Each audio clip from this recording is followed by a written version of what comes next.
अज्ञानतिमिरान्धस्य ज्ञानाञ्जनशलाकया चक्षुरुन्मीलितं येन तस्मै श्रीगुरवे नमः। गुरवे गौरचन्द्राय राधिकाय तदालये कृष्णाय कृष्णभक्ताय तद्भक्ताय नमो नमः।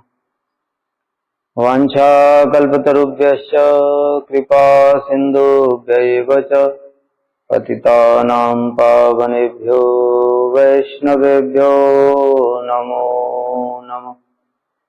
नमो महावदान्याय कृष्णप्रेमप्रदायते कृष्णाय कृष्णचैतन्यनाम्ने गौरत्रिषे नमः। हे कृष्ण करुणा सिंधो दीनबंधो जगत्पते गोपेश गोपिका कांत राधा कांत नमस्तुते। तप्त कांचन गौरांगी राधे वृंदावनेश्वरी वृषभानुसुते देवी प्रणमामि हरिप्रिये। वृंदायै तुलसी देव्यै प्रियायै केशवस्य च कृष्ण भक्ति प्रदे देवी सत्यवत्यै नमो नमः। श्री कृष्ण चैतन्य प्रभु नित्यानंद श्री अद्वैत गदाधर श्रीवासादि गौर भक्त वृंद।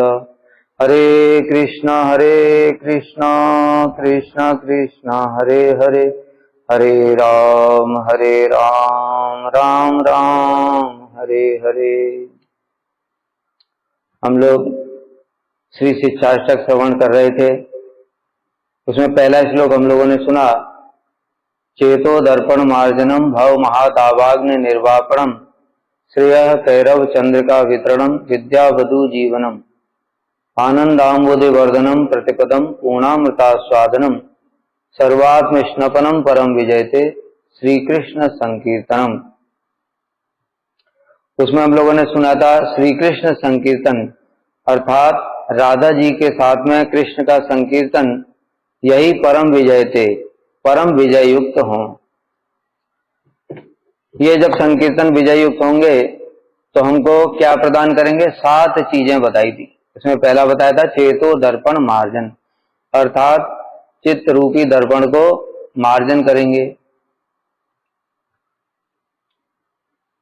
तो हम लोगों ने कल सुना था जो जीव होता है वो तटस्थ स्थान पर प्रकट होता है, उसके बाद में कृष्ण से बहिर्मुख होकर के जैसे ही वो भोग की इच्छा करता है उसी समय निकटस्थ माया उसको पकड़ लेती है। और पकड़ करके 2 प्रकार की माया की वृत्ति होती है, एक आवरणात्मिका वृत्ति, एक विक्षेपात्मिका वृत्ति। आवरणात्मिका वृत्ति का मतलब है कि माया उसको सबसे पहले 2 आवरण पहना देती है। देखो, जो कोई व्यक्ति कुछ गलत काम करता है तो पुलिस उसको पकड़ करके ले जाती है, तो सबसे पहले उसका कपड़ा बदल करके दूसरा कपड़ा दे देती है। जो जेल का कपड़ा होता है ना अलग, वो जेल का कपड़ा दे देती है। तो वो जेल का कपड़ा ही समझो माया का आवरण है। पहला आवरण दिया उसने सूक्ष्म शरीर, उसमें 4 चीजें होती हैं, मन बुद्धि अहंकार और चित्त। ये सूक्ष्म शरीर पहला आवरण, सूक्ष्म आवरण इसको बोलते हैं। और दूसरा उसके ऊपर में स्थूल आवरण जो है हमको दिखाई दे रहा है। इसमें 20 तत्व होते हैं, 5 ज्ञानेंद्रियां, 5 कर्मेंद्रियां, 5 महाभूत, 5 तन्मात्रा। ये आवरण दे दिया। अब उसके बाद में जब जेल के अंदर में कपड़ा पहना है दूसरा, उसके बाद में उसको फिर एक जेल का नाम दिया जाता है, कैदी नंबर 305। ये हो गया उसका जो अभिमान था। मान लो उसका कुछ भी नाम था, मैं रमेश हूं। अब उसको सारे जेल में लोग क्या बुलाएंगे? कैदी नंबर 305। अगर वो 15-20 साल अगर जेल में रह गया तो वो ये भी भूल जाएगा मेरा रमेश नाम था। वो 305 बुलाएंगे तो तुरंत दौड़ करके जाएगा, रमेश बुलाएगा तो सुनेगा भी नहीं। केवल 20 साल की जेल के कैद में ऐसी स्थिति हो जाती है। हम लोग कितने सालों से जेल में हैं, अनंत काल से जेल में हैं। हम अपने आप को क्या पहचान पा रहे हैं? इसलिए किसी का नाम रखा है रमेश, सुरेश, महेश, जो कुछ भी नाम है, स्त्री का पुरुष का, तो दूसरा माया आवरण देती है विक्षेपात्मिका वृत्ति से। पहला आवरणात्मिका वृत्ति से 2 आवरण दे दिया, और विक्षेपात्मिका वृत्ति से उसके जो अहंकार है उसको विक्षेप कर देती है।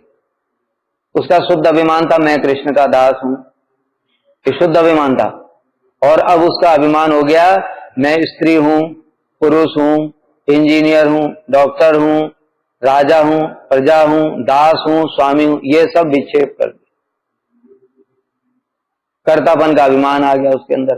तो ये हो गया विक्षेपात्मिका वृत्ति। तो माया की 2 वृत्तियों के द्वारा उसको ढक दिया। किसको ढका? जीवात्मा के स्वरूप को। इसलिए कह रहे हैं दर्पण में देखो, दर्पण में तो हमारा प्रतिबिंब है, लेकिन अगर उसके ऊपर में आवरण पहना दिया तो, दर्पण के ऊपर में प्लास्टिक लगा दिया तो फिर दिखाई नहीं देगा, फिर अपनी चेहरा दिखाई ही नहीं देगा, हम उस दर्पण के सामने खड़े होने पर भी दिखाई नहीं देगा। इसी कारण से हमारी ऐसी स्थिति, हमको अपने स्वरूप का ज्ञान ही नहीं। अब एक तो ये आवरण आ गया दर्पण के ऊपर में, अब वो आवरण के ऊपर में फिर और धूल जमती जा रही है, धूल जमती जा रही है।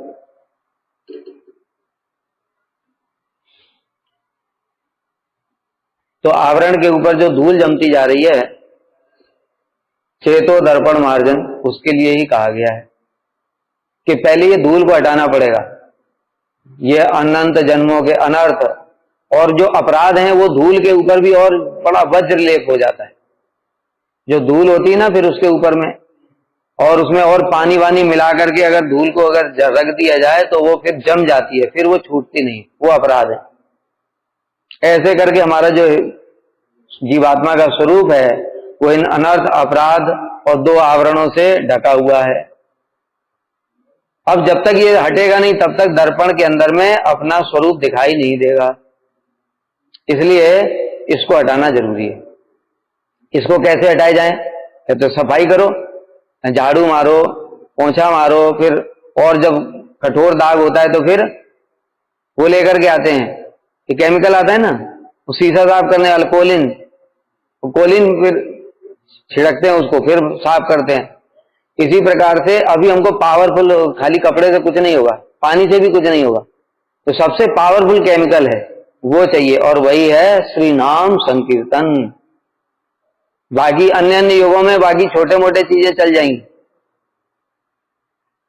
लेकिन कलयुग में नहीं चलेगा। कलयुग में नाम पावरफुल जो सबसे चीज है वही काम करेगी। कल भी उदाहरण दिया था।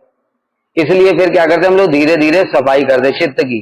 अनंत काल के जो अनर्थ और अपराध हैं वो चित्त के ऊपर जमा हैं, उनको धीरे धीरे साफ करते हैं। साफ करते करते करते करते फिर उस दर्पण में अपना प्रतिबिंब दिखाई देना शुरू हो जाता है, वही स्वरूप है।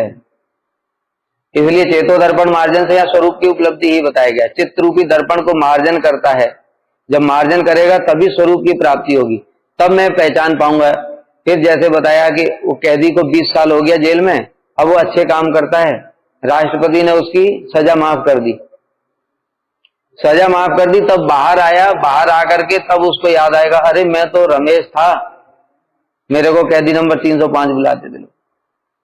इसी प्रकार से जब भजन साधन करते करते जैसे हमारे सूक्ष्म और स्थूल आवरण खत्म हो जाएंगे, तब हमको पता चलेगा, लो मैं अपने आप को ये शरीर समझ रहा था, मैं तो आत्मा हूं, मैं तो कृष्ण का दास हूं, कृष्ण की सेवा करना ही मेरा धर्म था, लेकिन मैं क्या क्या धर्म बना करके बैठा हुआ हूं।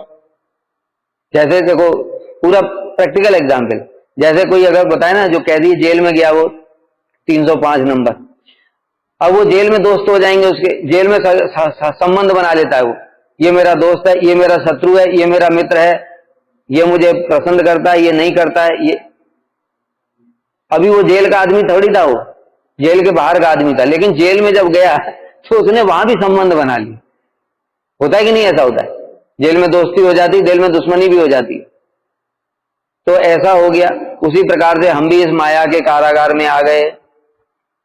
इसमें ये जो 14 आवरण है ना, 14 भू भुव स्वर्ग मार्ग जन तप सत्य, और नीचे के अतल वितल सुतल तलातल पाताल में इत्यादि, ये जितने भी हैं ये 14 जेल हैं, ये जेल के कंपार्टमेंट है। जेल में भी कंपार्टमेंट होते हैं, इसको ये वाली बैरक में ले जाओ, इसको ये वाली बैरक में ले जाओ। तो कुछ बैरक होती है, उसमें नेता लोग जाते हैं, नेता लोग जाते हैं ना, तो वो वाली में नहीं जाते जो भयंकर जो मर्डर, वो नेता लोगों के लिए थोड़ा व्यवस्था होती बढ़िया, ठीक ठाक, ठीक है, तो अच्छी व्यवस्था होती है, तो वो उसी में आनंद लेता है। उसी प्रकार से ये ऊपर के लोग हैं, स्वर्ग मह जन तप, ये ऊपर की जेल है। ये नेता मतलब जो अच्छा का बड़ा जो नामी आदमी होता है, जो यहाँ पर पुण्य कर्म करेगा वो ऊपर की जेलों में जाएगा, बैरक में। जो पाप इत्यादि करेगा वो नीचे के लोक में जाएगा।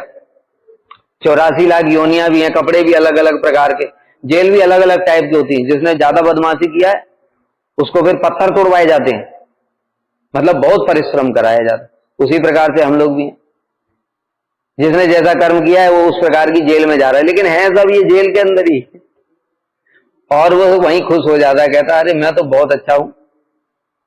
इसी प्रकार से हमारी स्थिति है।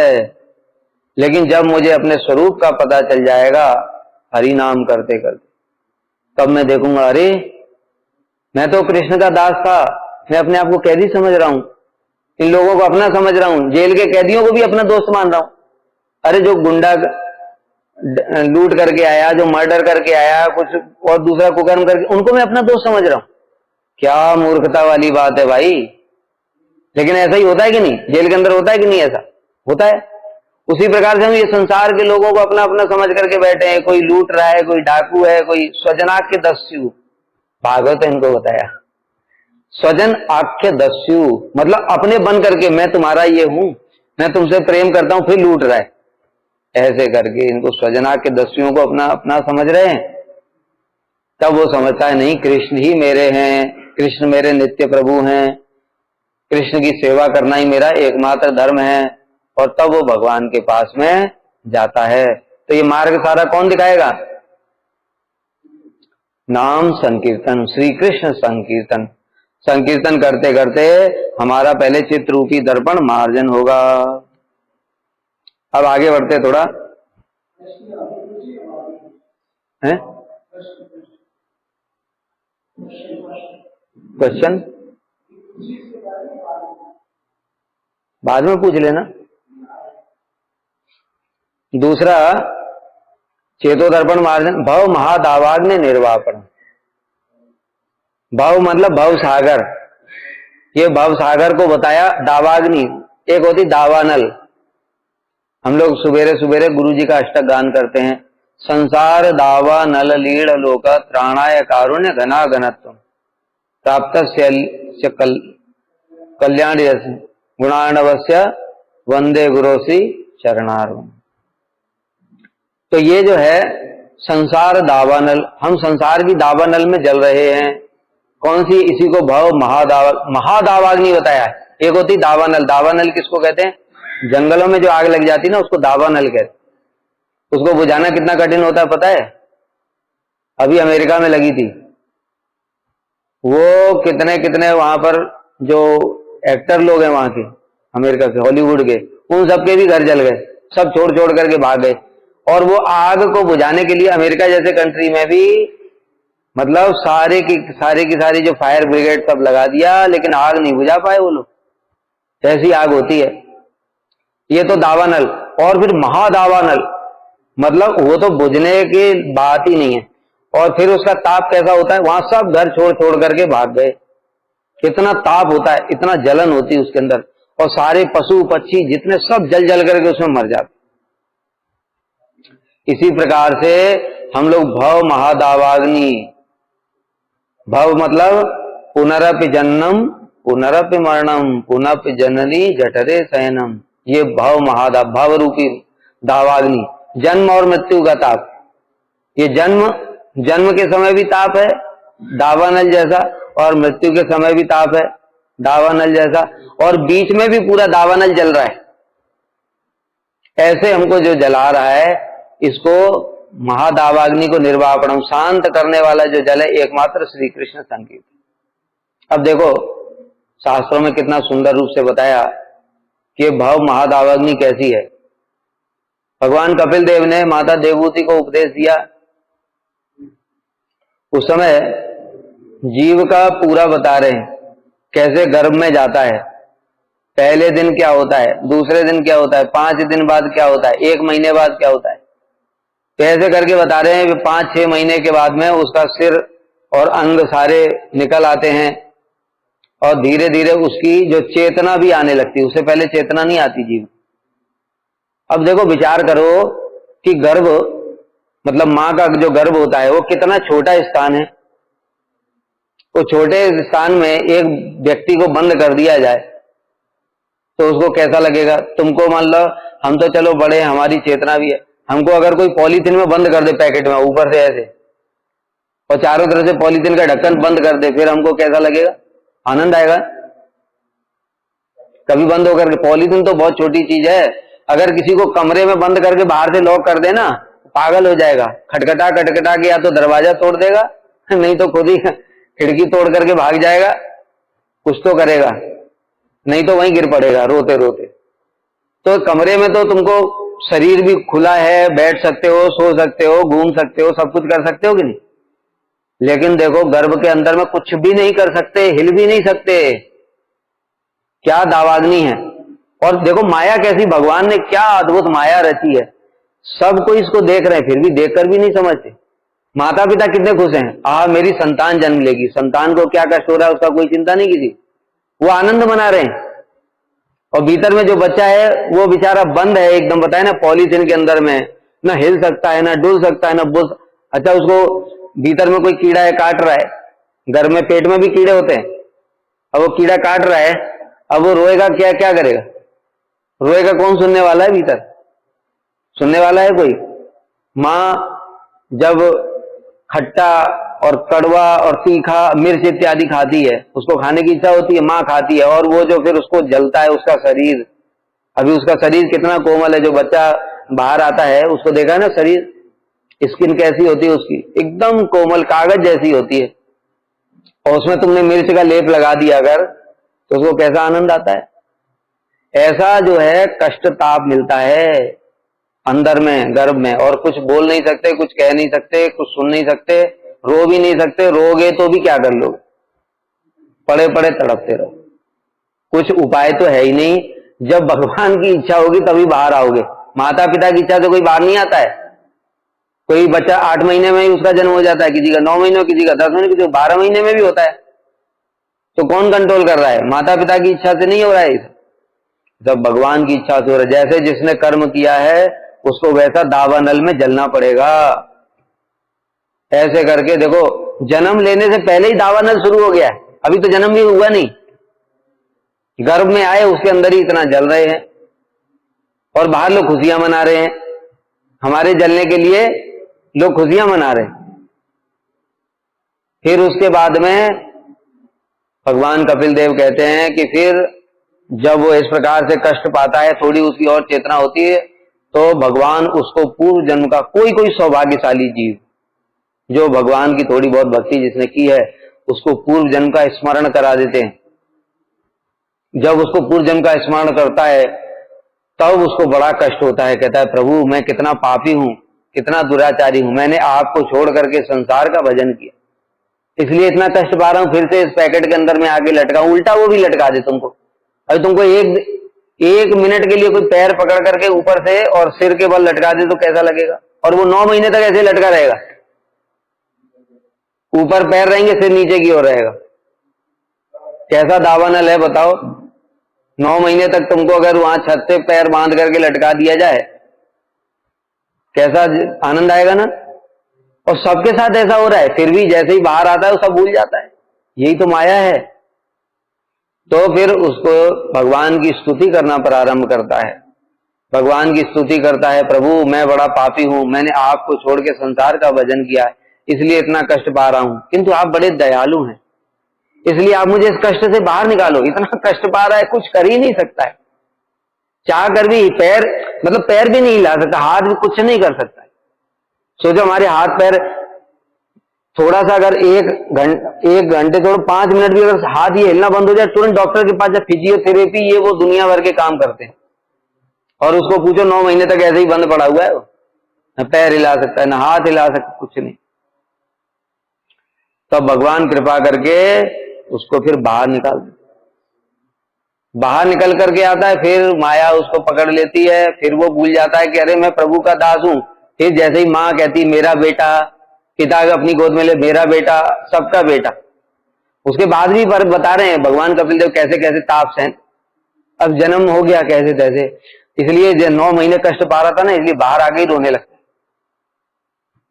9 महीने के बाद में तो रोने को मिला, कम से कम भीतर रो भी नहीं सकता था, तो रोता है। फिर उसके बाद में जैसे तैसे शांत होकर के फिर माँ बाप उसको सुला देते हैं। देखो, और उसमें भी देखो कितना ताप है। जब बाहर निकलता है तो रक्त मल मूत्र के साथ में निकलता है। हम सब ऐसे ही हैं। उसके बाद भी अपने शरीर को कितना प्यार से पूरा एकदम क्रीम पाउडर डियो और बढ़िया बढ़िया साबुन चंदन वाला 3 बार नहाएंगे एकदम चकाचक और खूब बढ़िया श्रृंगार सज धज के। अरे ये शरीर मलमूत्र के साथ ही प्रकट हुआ था और इसके अंदर अभी भी वही भरा हुआ है, लेकिन फिर भी चिंता नहीं है। कितना जलन हुई थी अंदर में वो सब भूल गया है। अब इसको मच्छर डंक मार जाएगा, रोता रहेगा, माँ बाप पूछेंगे क्या हुआ, बता पाएगा? कुछ खाने के लिए कुछ है, कुछ इच्छा है तो कर ही नहीं सकता है। अभी भूख लगी है तो कुछ बोल नहीं सकता, रोना शुरू कर देगा। अब बताओ, जो रो रहा है वो हो सकता है उसके पेट में दर्द हो रहा है इसलिए रो रहा हो, और माँ क्या समझ रही है? माँ सोच रही इसको भूख लगी है, उसने और दूध पिला दिया, पेट और दर्द हो गया। ऐसी स्थिति होती है। देखोगे जन्म से लेकर के पूरा मृत्यु तक ऐसे ही ताप में जलता रहता है, और हम सब भी जल रहे हैं। लेकिन हम लोग कैसे हैं? मूर्ख, 1 नंबर के। धृतराष्ट्र तो जो था ना, धृतराष्ट्र फिर भी समझदार था। विदुर जी आए, उन्होंने बहुत सारी गालियां सुनाई उसको। कहता अरे तुझे शर्म नहीं आती है? जिन लोगों ने तुम्हारे 100 बेटों को मार दिया, उनके घर में टुकड़ों पे कुत्ते की तरह पल रहे हो, शर्म नहीं आती तुमको? कम से कम अब तो छोड़ करके चले जाओ वन की ओर। तो धृतराष्ट्र को शर्म आ गई और वो चला गया। लेकिन हम लोगों को देखो, इतना सब कुछ कष्ट सहते हैं, इतना सब कुछ ताप मिलता है जन्म से। अभी ये जन्म ही हुआ है, जन्म के इतना ताप हो रहा है कि धीरे धीरे जब थोड़ा बड़ा होता है तब वो अपनी बात कहने के लायक होता है। तब तक वो उसी प्रकार से मलमूत्र त्याग कर दिया। मलमूत्र में ही पड़ा हुआ है कि नहीं पड़ा हुआ है? हम लोग जो इस शरीर को इतना पवित्र मान रहे हैं, हम सब के सब मलमूत्र में पड़े हुए थे कि नहीं पड़े हुए थे? कितना ताप है। अभी हम लोगों को थोड़ा सा दूर से भी दिख जाता है, नाक बंद कर लिया, मास्क पहन लिया। अभी तब क्या मास्क पहन सकते थे? नाक बंद कर सकते थे? तो फिर अगला जन्म लोगे तो फिर वही तो भोगना पड़ेगा। अभी तो तुम बेटा मास्क लगा लो। भगवान ने देखो, इसलिए स्टार्टिंग और एंड दोनों में भगवान बार बार अलार्म बजाते हैं कि सुधर जा। जन्म दिया तब भी कहते हैं देख तू ये सब देख ले, मलमूत्र में पड़ा हुआ है, इतना कष्ट सह रहा, सुधर जा। फिर बड़ा होकर के भजन करना। फिर पूरे जिंदगी फिर भजन नहीं किया, फिर भगवान एंड में फिर समझाते हैं अब भी सुधर जा। इसलिए खटिया पे पड़ा रहता है, फिर मलमूत्र में पड़ा रहता है, न उठ के जा सकता है, न कुछ कर सकता है। खटिया में पड़ा पड़ा फिर वो वही, न खा सकता है, न पी सकता है, सब शरीर का काम करना बंद कर, फिर भी भजन नहीं करता। इसी को भव महादावाग्नि बताया भाई। फिर देखो थोड़ा बड़ा हुआ, पढ़ाई लिखाई करना शुरू किया। पढ़ाई में भी फिर कुछ समझ में आया, नहीं आया तो टीचर मारता है, घर में अलग डांट पड़ती। पढ़ता क्यों नहीं? बड़े होकर के क्या करेगा? जो नहीं पढ़ते वो भी ताप सहन करते हैं, जो पढ़ते वो भी ताप सहन करते हैं। फिर नौकरी लगी, उसमें भी परेशानी। शादी किया तो फिर पहले चंद्रमुखी, फिर सूर्यमुखी, और अंत में ज्वालामुखी। तो इस प्रकार से सारे जीवन वो ताप ही ताप सहन करता रहता है। यही महादावाग्नि। चारों तरफ देखो कितना कष्ट है। सारा जगत में देखो कोई भी सुखी नहीं, क्योंकि ये भगवान ने बताया दुखालयम है। भगवान ने ये जो जगत बनाया दुख देने के लिए ही तो बनाया है। तुम उसमें सुख ढूंढ रहे हो, कहां से मिलेगा? दुखों के घर में सुख मिल जाएगा? जो सुख का घर है वहां जाओ, भगवान का धाम, वहां नित्य सुख विराजमान, वहां दुख नाम की कोई चीज ही नहीं होती। अब देखो आगे मृत्यु का टाइम। मृत्यु के टाइम के लिए बताया, जब मृत्यु होती ना तो फिर 2 यमदूत आते भयंकर वाले, उनको देखते ही तो मलमूत्र त्याग कर देता है और इतना भयंकर कांपने लगता है। बहुत से लोगों के तो प्राण ही नहीं निकलते, वो पड़ा रहता है बेड के ऊपर में, और घर वाले सोचते कब मरेगा, कब मरेगा, कब मरेगा, कब जल्दी जाए इसकी संपत्ति मिल जाए।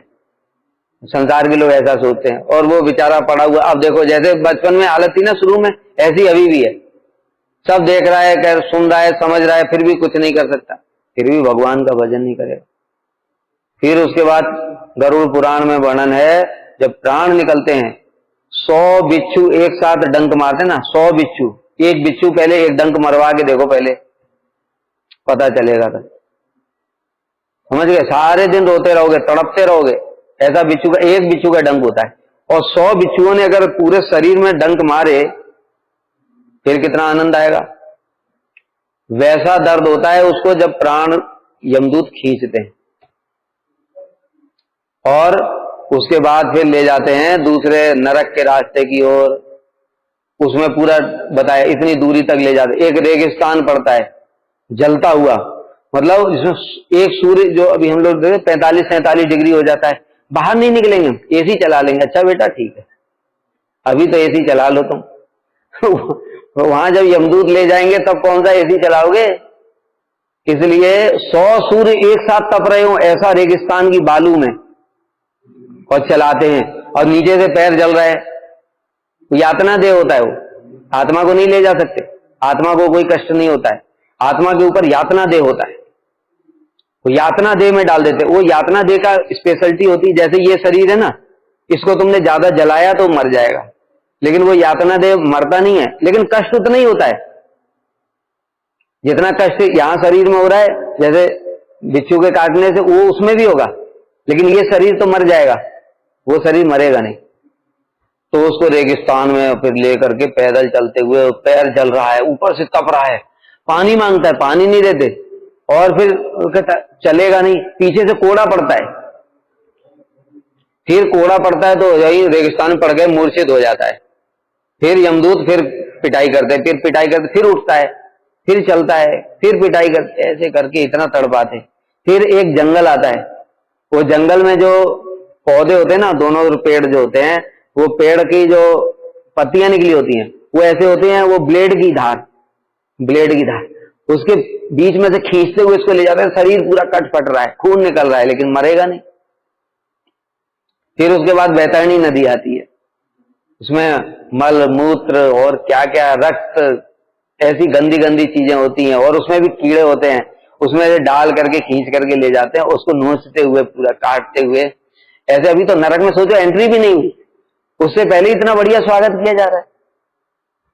फिर जब एंट्री हो जाती है, फिर यमराज फिर उसके अकाउंट को देख देख करके कंपार्टमेंट में भेजते हैं। 84,000 प्रकार की यातना है, उसमें से जिन तुमने जो जो अच्छे अच्छे कर्म किए हैं उसके हिसाब से तुमको उस बैरक में ले जाएंगे, उस प्रकार का दिया जाएगा। कहीं बॉयल किया जाएगा, कहीं आग में डाला जाएगा, कहीं गर्म लोहा पिलाया जाएगा, इस प्रकार से बढ़िया बढ़िया वहां पर व्यवस्था है। इसी को कह रहे हैं भव महादावाग्नि। लेकिन अब देखो, ये तो दावाग्नि बताया हमने, जन्म से लेकर मृत्यु तक पूरा बताया ना, मृत्यु के बाद भी खत्म नहीं होता है। फिर उसके बाद में यातना देने के बाद फिर दूसरा शरीर फिर गर्भ में आ गया, फिर वही चलने लगा साइकिल। ऐसे भाई अनंत काल से चल रहा है, और उसके बाद भी हम ऐसे मूर्ख हैं कि फिर भी उसी साइकिल में ही जाना चाहते हैं, उससे बाहर नहीं निकलना चाहते। लेकिन भव महादावाग्नि निर्वापणम, अब हरि नाम से कैसे ये भव महादावाग्नि निर्वापण होती है, सबसे बड़ा उदाहरण इसका अजामिल ही है। अजामिल ने सारे जीवन पाप किए बेटा, जब तुम पाप कर रहे हो तब तो मजे आनंद आ रहे हैं ना, वैश्या का साथ में विवाह कर लिया, उसके साथ भोग कर रहा है, शराब पी रहा है, लूट रहा है लोगों को, तब तो कुछ पता नहीं चल रहा है। अब मरने का टाइम आया, जैसे ही मरने का टाइम आया, भय से यमदूतों को देख करके भय से कांपने लगा, और कांपने लगा, और मुख से एकदम बेटे का नाम निकले। पास में बेटा खेल रहा था, सबसे छोटा नारायण। अब देखो भगवान का जो नाम है वो कैसे रक्षा करता है इस महादावाग्नि से। साथ ही साथ 4 विष्णुदूत आ गए, और जो उसको प्राण खींच रहे थे ना, बताया खींचते टाइम जब यमदूत खींचते हैं प्राणों को, 100 बिच्छुओं के डंक के बराबर कष्ट होता है। कष्ट हो रहा था उसको इतना, तभी तो तड़प करके एकदम से पागल हो गया था वो, एकदम से मुख से निकल गया नाक। अब वो कैसे निर्वापन हुआ उसका, विष्णुदूतों ने कहा ठहरो, बस वो जो उसको कष्ट हो रहा था ना प्राण खींचने का, बंद हो गया। अब यह अजामिल सुन रहा है, विष्णुदूत कह रहे हैं अरे यमदूतों ठहरो। यमदूतों को रोक दिया, कहते क्यों ठहरे, इसने सारी जिंदगी पाप किया है। तो विष्णुदूत कहने लगे तुमको धर्म का ज्ञान नहीं है क्या?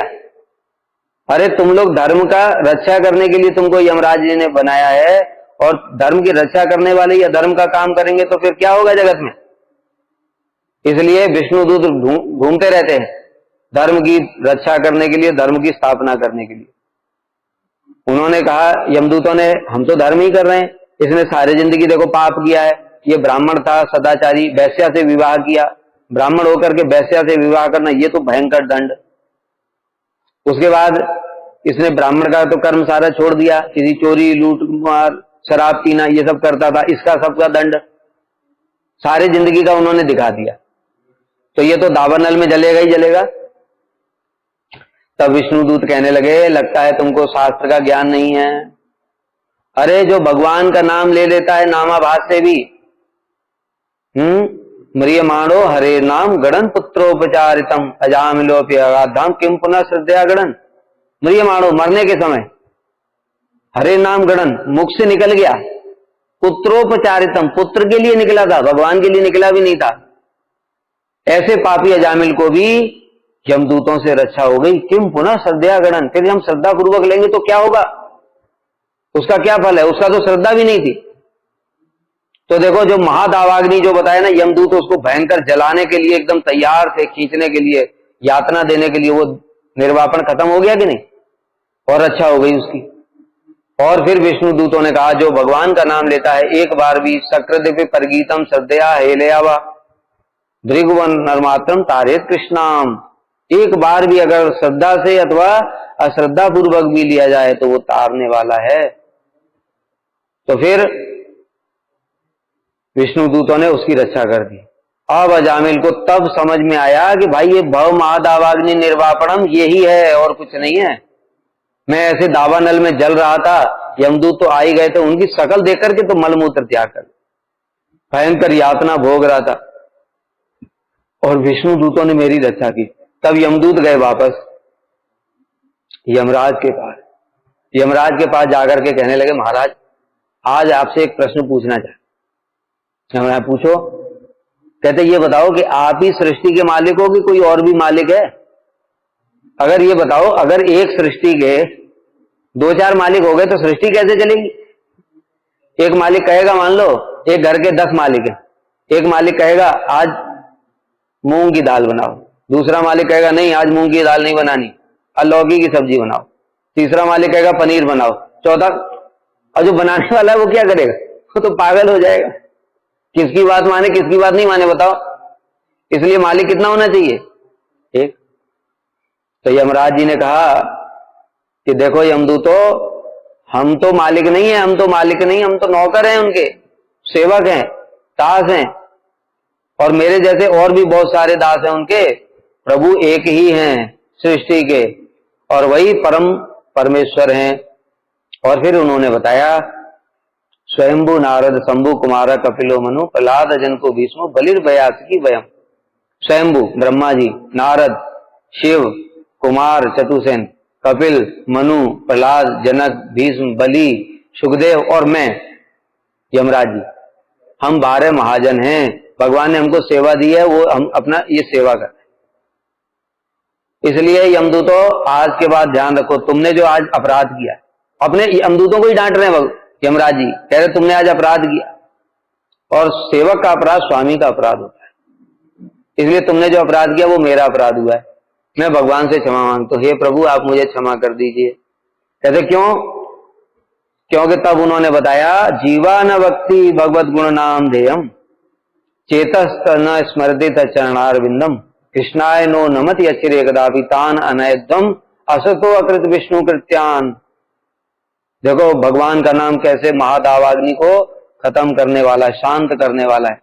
जीवा न भक्ति भगवत गुण नाम ध्येयम, जिसकी जीवा पर भगवान का नाम रूप गुण लीला कभी वर्णन नहीं होता है, जिसका चित्त भगवान को कभी स्मरण नहीं करता, उनका नाम रूप गुण लीला का, जो भगवान को कभी भी प्रणाम नहीं करता, उस पापी को मेरे पास खींच करके लेकर के आना। लेकिन जो ऐसा करेगा, भगवान का नाम लेगा, खबरदार उसको कभी भी मेरे पास लेकर के मत आना, नहीं तो मुझे दंड मिलेगा। यमराज जी खुद डरते हैं। इसलिए जो भगवान के भक्त होते हैं उनको शासन करने की शक्ति किसी के देवता के अंदर में नहीं है, उनको स्वयं भगवान ही शासन करते हैं। यमराज के अंदर भी नहीं है, ब्रह्मा जी के अंदर भी नहीं, उनको भगवान ही दंड देते हैं। तो इस प्रकार से यहां पर शिक्षा है कि जो भव महादावाग्नि में जो जल रहा था जामिल, उससे रक्षा किसने की? भगवान के नाम ने। दूसरा देखो उदाहरण,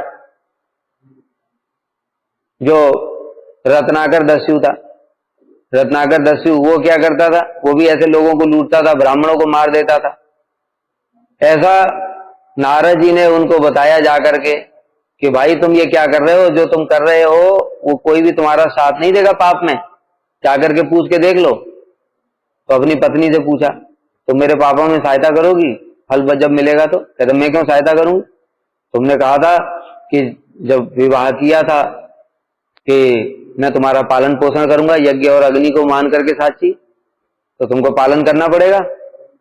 पिता से पूछा, पिताजी ने कहा देखो जब तुम छोटे थे तो हमने तुम्हारा पालन किया, अब तुम्हारा कर्तव्य हमारा पालन करो। सबने मना कर दिया। तब उसको समझ में आया कि ये दावानल है। अब नारद जी के पास में पहुंचा, कहता प्रभु कोई मेरे पापों में भागीदार नहीं। देखो यही माया देखो कैसी है। हम लोग छल कपट जितना करते किसके लिए? पत्नी के लिए, पुत्र के लिए, घर वालों के लिए तो करते हैं। और वो जो घर वाले हैं वो पाप में भागी नहीं बनेंगे। वो पैसा जो तुमने छल कपट करके कमाया, बिजनेस में लूट लाट करके इधर उधर से धोखा करके, वो पैसा तो वो भोग करेंगे और उसका जो दंड है वो तुम भोग करोगे। क्या आश्चर्य की बात है। फिर भी हम ऐसा ही कर रहे हैं, फिर भी जगत के लोग ऐसे ही छल कपट किए जा रहे हैं। तो फिर नारद जी ने उनको कहा, यही भव महादावाग्नि निर्वापणम, यही उनको जल प्रदान किया, शीतल जल। कौन सा? राम नाम। तब राम नाम, वो राम नाम भी जप नहीं कर पाए, लेकिन नाम की इतनी महिमा है कि जैसे बताए ना, पानी को चाहे सिर पे डालो, चाहे पूरा शरीर अगर जल रहा है तो कहीं भी पानी डालो, जहां भी डालोगे तो शांत होगा कि नहीं? तो उसी प्रकार से नाम उल्टा हो सीधा हो जैसा भी, नाम ब्रह्म है। तो धीरे धीरे जप करते करते तुलसीदास वाल्मीकि जी महाभागवत हो गए। किसने शांत किया? योग तपस्या किसी से कुछ होने वाला नहीं था, केवल इस प्रकार से जो भगवान का नाम है उसी से उनका जो ताप था महादावाग्नि वो शांत हुई जाकर।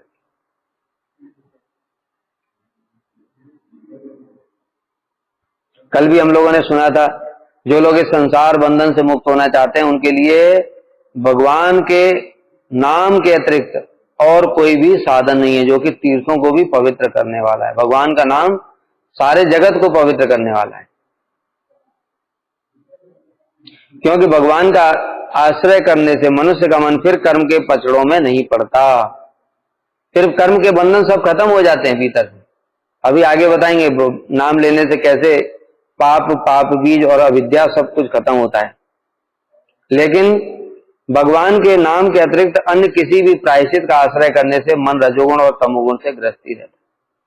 जैसे बताया, कोई पाप कर दिया किसी ने, प्रायश्चित करने के लिए तीर्थ में चला गया, ठीक है, तीर्थ में जाके पाप दूर हो गया, लौट करके आया, लेकिन पाप तो करने की प्रवृत्ति अंदर, फिर आकर के फिर वैसे ही करेगा। अब कितनी बार तीर्थ जाएगा बताओ?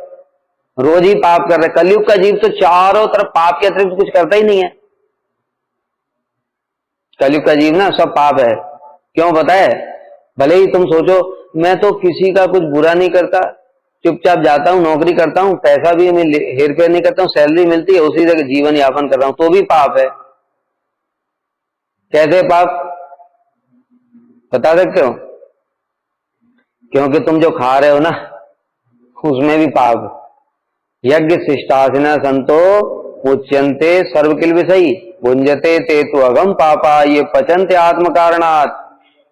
तुम किसी को धोखा नहीं दे रहे हो, सैलरी से मेहनत से कमा रहे हो, लेकिन फिर भी पाप हो रहा है, क्योंकि जो तुमने अन्न बनाया खाने के लिए तो पेट तो कुछ खा रहे हो कि नहीं खा रहे हो, वो खाने के टाइम ही तो तुम्हारे पास पांच पाप आ गए, 5 अंदर में। कंडनी पेसणी चुल्ली उदकुंभी च माजनी पंच सूना ग्रस्त से ताभी स्वर्गम न विंदति। जो हम लोग जहां पर आग जलाते हैं ना, वहां पर चींटियां मरती हैं, कीड़े मकोड़े मरते हैं। वो जो मरे, तुमने जो पकाया अपने लिए, वो जो मरे उनका अकाउंट कहां जाएगा? तो तुम्हारे अकाउंट में। फिर तुम जहां पानी रखते हो वहां पर चींटियां आती हैं, वहां चींटियां मरती हैं, वो अकाउंट कहां जाएगा? तुम्हारे अंदर। चक्की में आटा पिसता है, जो आटा पिसता है उसमें घुन पड़ जाते हैं, कीड़े वीड़े पड़ जाते हैं, उनको तुमने छान छून करके ऐसे करके वो मरे, पिसते में भी मर गए, वो उनका अकाउंट में कहां जाएगा? तुम्हारे अकाउंट में जाएगा। झाड़ू लगाते हैं, बहुत सारे कीड़े मर जाते हैं, उनका अकाउंट भी हमारे पास है। ओखली जहां धान कूटा जाता है, वो 5 इस प्रकार से 5 पाप नित्य होते हैं, हर दिन होंगे ही होंगे। इसलिए इन 5 पापों के निवारण के लिए फिर 5 यज्ञ बताए गए। अब 5 यज्ञ कौन कर रहा है?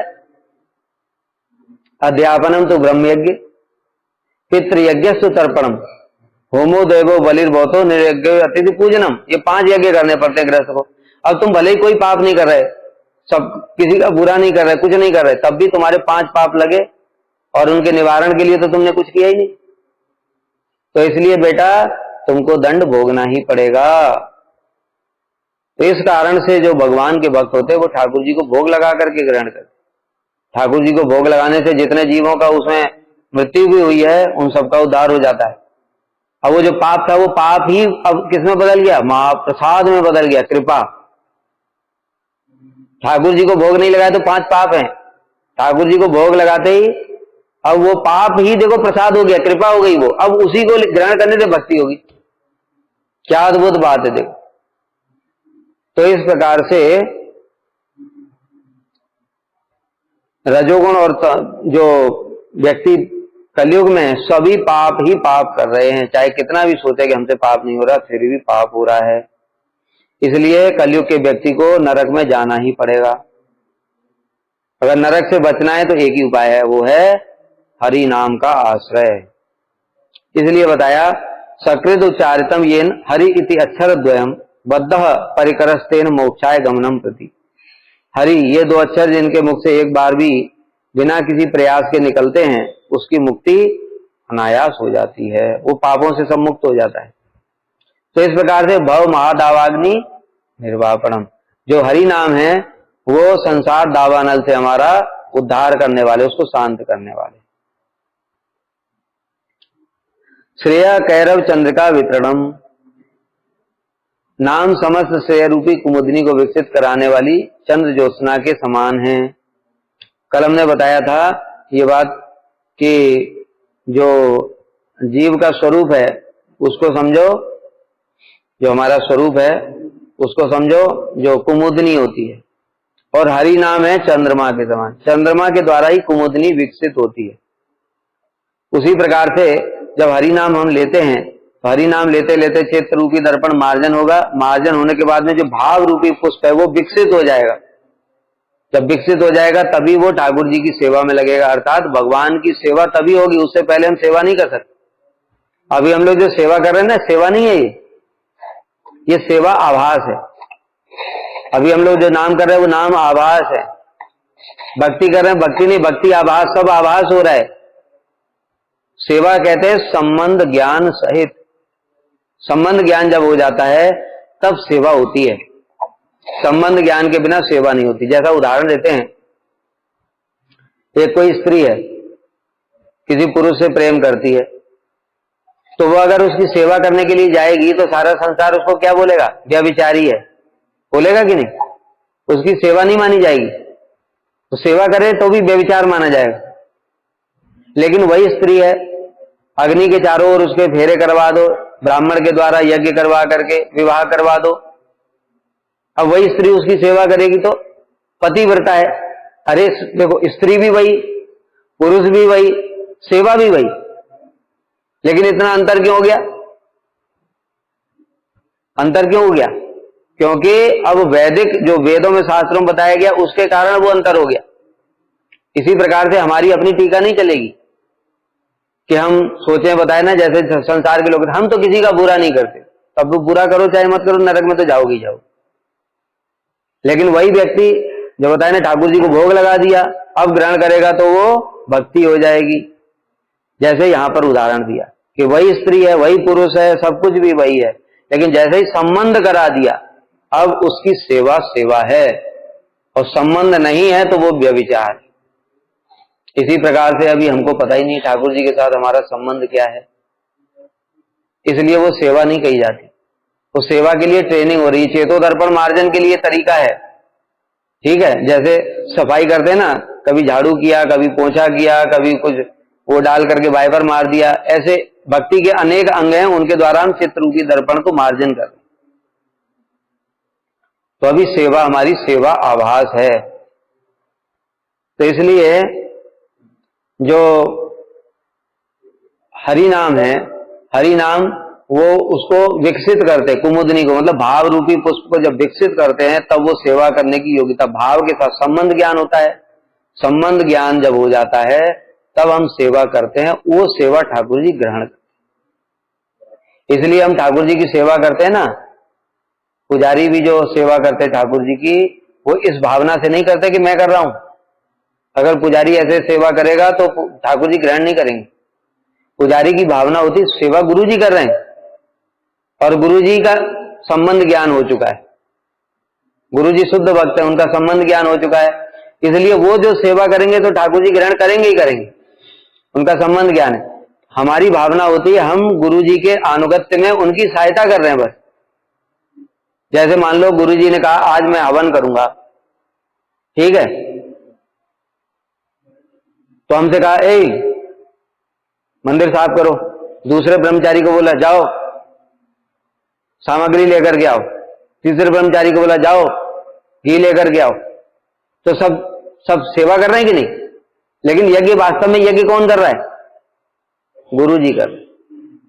उसी प्रकार से हम गुरु जी को असिस्टेंस दे रहे हैं, उन जो ठाकुर जी की सेवा कर रहे हैं वो राधा कृष्ण की, हमारी भावना होती है कि हम उनको असिस्टेंस कर रहे हैं, अर्थात उनकी केवल अपने कल्याण के लिए उनकी उसमें योगदान कर रहे हैं बस। और सेवा तो गुरु जी ही करते हैं। जब हमारा संबंध ज्ञान हो जाएगा भाव अवस्था में, तब जाकर के हम गुरु ठाकुर जी की सेवा साक्षात रूप में कर पाएंगे। तो इस प्रकार से जो नाम है वो भाव को विकसित करते हैं, और नाम के द्वारा ही प्रेम प्राप्त होता है। जब प्रेम प्राप्त हो जाता है तभी साक्षात सेवा होती है, प्रेम के बिना साक्षात सेवा प्राप्त नहीं होती। भाव अवस्था में भी साक्षात सेवा नहीं होती, भाव सेवा हो सकती है, लेकिन भाव अवस्था में संबंध ज्ञान हो गया। संबंध ज्ञान मतलब मैं कृष्ण का माता पिता, सखा अथवा प्रियतम, कृष्ण मेरे प्रियतम है, मधुर रस से, वात्सल्य रस से, सख्य रस से, किस भाव से मैं सेवा करूं, वो संबंध ज्ञान हो जाता है। संबंध ज्ञान के बाद में वो भाव सेवा कर सकता है, लेकिन साक्षात सेवा भी प्राप्त नहीं होगी उसको। साक्षात सेवा प्राप्त होगी प्रेम अवस्था में, और वो प्रेम कौन प्रदान करेंगे? नाम, हरि नाम का फल है कृष्ण प्रेम। संसार से मुक्ति ये मंत्र का फल है, जो गुरु जी हमको मंत्र देते हैं उसका फल है संसार से मुक्ति, लेकिन नाम से का फल है कृष्ण प्रेम। और नाम के गौड़ फल में हमको संसार से भोग और संसार के मोक्ष इत्यादि ये सब गौड़ फल के रूप में भी प्राप्त हो जाते हैं। तो इस प्रकार से यहां पर बता रहे हैं मधुर मधुरम एतम मंगलम मंगलानाम सकल नेगम वल्ली सत्फलम चित स्वरूपम सकृद परिगीतम श्रद्धया हे लयावा दृगवर नरमातम तारेत कृष्ण नाम। किस प्रकार से ये श्रेय पता है ना, श्रेय प्रेय दो चीजें होती हैं। प्रेय मतलब जागतिक चीजें, और श्रेय मतलब जो पारमार्थिक। तो परम कल्याण का जो मार्ग है भक्ति कृष्ण प्रेम, उसको प्रदान करने वाला है श्री हरिनाम। मधुर मधुरम एतन, जगत में बहुत सारी मधुर चीजें हैं, लेकिन सबसे मधुर है वो है हरिनाम। मंगलम मंगलानाम, बहुत सारी मंगलजनक चीजें भी हैं जगत में। जैसे भी हमने बताया था कि गंगा जी में जाओगे स्नान करोगे वो भी मंगल है, तीर्थों में जाओगे वो भी मंगल है, भक्ति के अन्य अंगों का पालन करोगे वो भी मंगल है। लेकिन मंगल की कैटेगरी है, सबसे सर्वोत्तम मंगल क्या है? अच्छा देखो, हम लोग जब स्वस्ति वाचन करते हैं, स्वस्ति वाचन में क्या होता है? भगवान का नाम ही तो होता है। ओम स्वस्ति नो गोविंदा, स्वस्ति नो अच्युतानंद, स्वस्ति नो वासुदेव विष्णु, ये सब क्या है? अच्युत, वासुदेव, कृष्ण, ये सब के सब भगवान के नाम ही तो हैं। उसी से तो स्वस्ति होती है। और हम लोग जब ये करते हैं, आने करने के लिए बैठते हैं, उसके पहले अपने आप को पवित्र करते हैं। ओम अपवित्र पवित्रो वा सर्वावस्थाम गतोपि वा यह स्मरित पुंडरीकाक्षम स बाह्यभ्यंतर शुचि। तो जितना हमने बोला अपवित्र, मैं पवित्र हो जाऊं भीतर बाहर से, इससे पवित्र नहीं होगा। वो पवित्र कैसे होगा? यह स्मरित पुंडरीकाक्षम, वो भगवान का नाम लिया ना, भगवान के नाम से पवित्र हुआ है। बाकी और किसी से पवित्र नहीं होगा। कुछ भी तुम बोलते रहो, जितने भी श्लोक बोलते रहो, कुछ भी बोलते रहो। इसलिए बड़ी विशेष बात है, जो हम लोग कीर्तन करते हैं ना, बहुत सारे लोग कीर्तन करते हैं, इसमें बहुत सारे बढ़िया बढ़िया भाव होते हैं, लेकिन वो भाव कचरा है। ऐसे कीर्तन को न बोलने की जरूरत है, न सुनने की जरूरत है। कितना भी बढ़िया बढ़िया कीर्तन हो, कितने भी अच्छे अच्छे भाव हो, उसको कचरे में डाल दो, उससे कुछ नहीं होने वाला। जिस कीर्तन में भगवान का नाम नहीं है, वो कीर्तन एकदम कचरे का डिब्बा है, डस्टबिन है वो।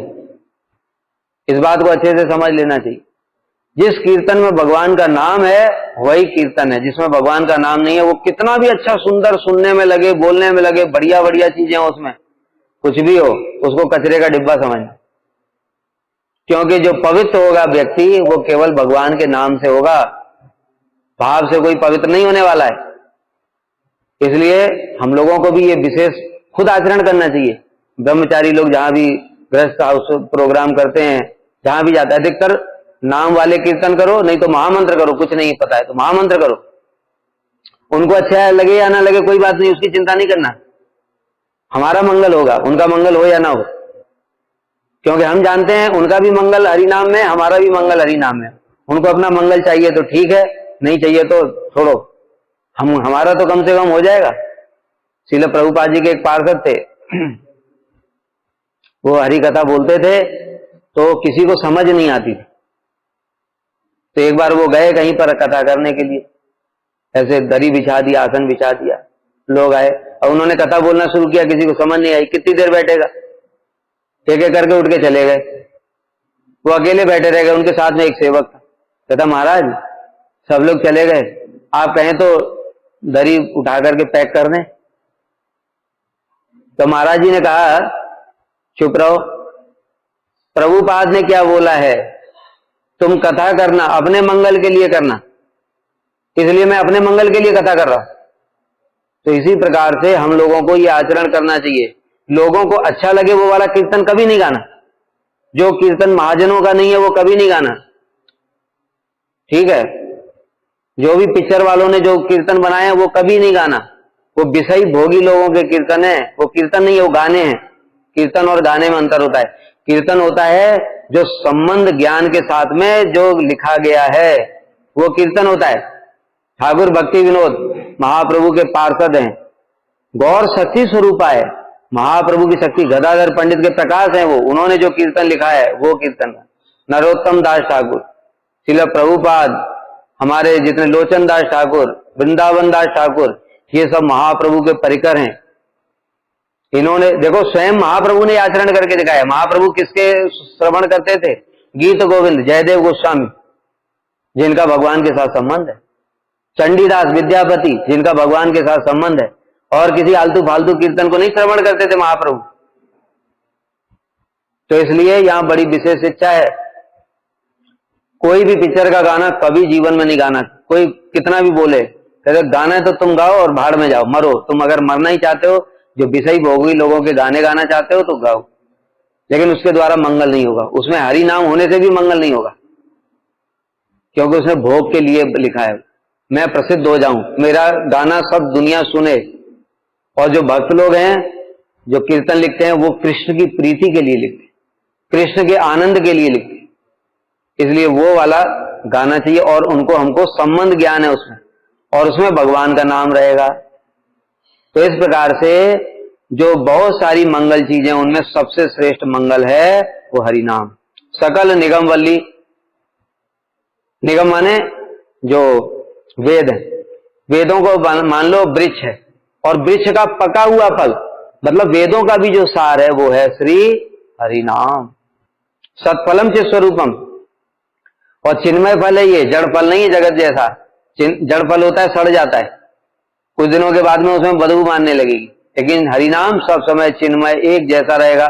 मतलब क्या, उसकी शक्ति कभी भी कम नहीं होगी। सकृदपि माने एक बार भी, परिगीतम श्रद्धया है लिया है, श्रद्धा पूर्वक अथवा अश्रद्धा पूर्वक भी लिया जाए तब भी कृष्णाम तारने वाला है। तो इस प्रकार से यहाँ पर श्रेय कैरव चंद्र का वितरण हो गया। हम लोग विद्यावधु जीवनम कल सुनेंगे।